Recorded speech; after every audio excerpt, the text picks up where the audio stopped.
Hello दोस्तों, मैं विशाल मौर्य अपने यूट्यूब चैनल वीके फोटोग्राफी पे आप लोगों के लिए एक नया वीडियो लेके आया हूँ।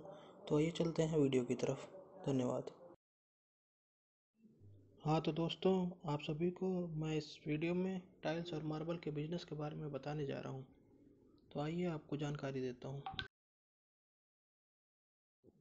दोस्तों, टाइल्स और मार्बल के बिजनेस को दो कैटेगरी में डिवाइड किया गया है। एक सैंपल बेसिस की मार्केट होती है और एक स्टॉक बेसिस की मार्केट होती है। तो सबसे पहले मैं आपको सैंपल बेसिस की मार्केट के बारे में बताने जा रहा हूँ। दोस्तों, सैंपल बेस की जो मार्केट होती है वो रिटेल बिजनेस के लिए होती है। इस बिजनेस को हमें रन कराने के लिए हमारा जो इन्वेस्टमेंट अमाउंट होना चाहिए वो लगभग 2.5 से 3 लाख रुपए का होना चाहिए। और जो एरिया हमें अपने शॉप के लिए रिक्वायर होगा वो लगभग 300 स्क्वायर फीट होना चाहिए।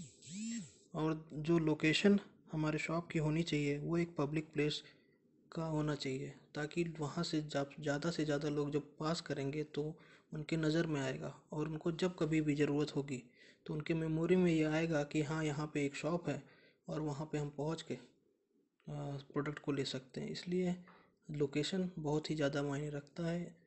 तो हमें अपने लोकेशन के बारे में ज़रूर से ज़रूर बिजनेस को ध्यान में रखते हुए लोकेशन का ध्यान रखना चाहिए। इसके बाद दोस्तों, हम लोग रजिस्ट्रेशन की बात करते हैं। रजिस्ट्रेशन कराने के बाद हमें एक जीएसटी नंबर मिलेगा।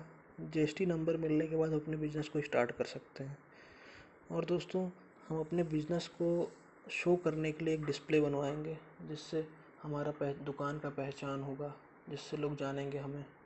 उसके बाद दोस्तों, हमें होलसेलर से कांटेक्ट करना पड़ेगा और रेट फिक्स करना पड़ेगा कि किस प्रोडक्ट का क्या रेट है, और अपने प्रॉफिट मार्जिन के साथ हम उस रेट रखेंगे उस प्रोडक्ट का।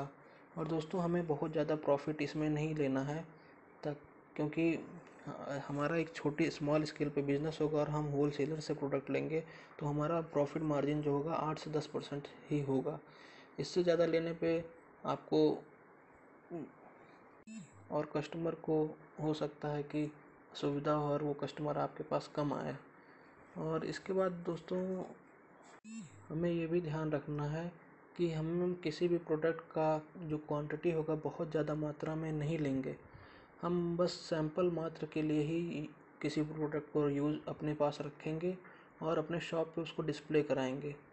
जब प्रोडक्ट कस्टमर को समझ में आ जाए या पसंद आ जाता है, तब उस प्रोडक्ट का हम ऑर्डर लेंगे और उस ऑर्डर को हम होलसेलर से डायरेक्ट उठा के और डायरेक्ट जो है कस्टमर तक पहुंचाएंगे।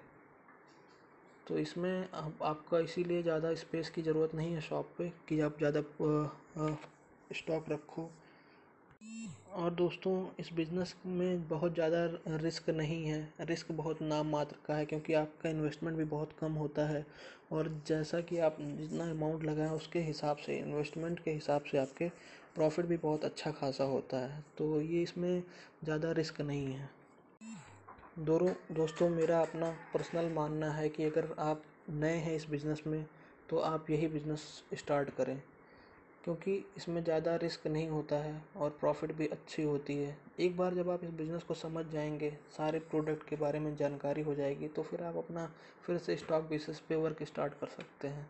सैंपल बेसिस पे बिज़नेस करना मेरे हिसाब से अच्छा होगा अगर आप बिगनर हैं, आप स्टार्ट करने वाले हैं बिज़नेस को, अभी सीखना चाहते हैं। इसके बाद हम लोग बात करेंगे स्टॉक बेसिस पे। स्टॉक बेसिस में हम लोग दोनों तरीके का बिजनेस कर सकते हैं, रिटेल का भी और होलसेल का भी। दोस्तों, इस बिज़नेस को करने में जो आपका इन्वेस्टमेंट का अमाउंट आता है वो लगभग 35 से 40 लाख रुपए तक का आता है। और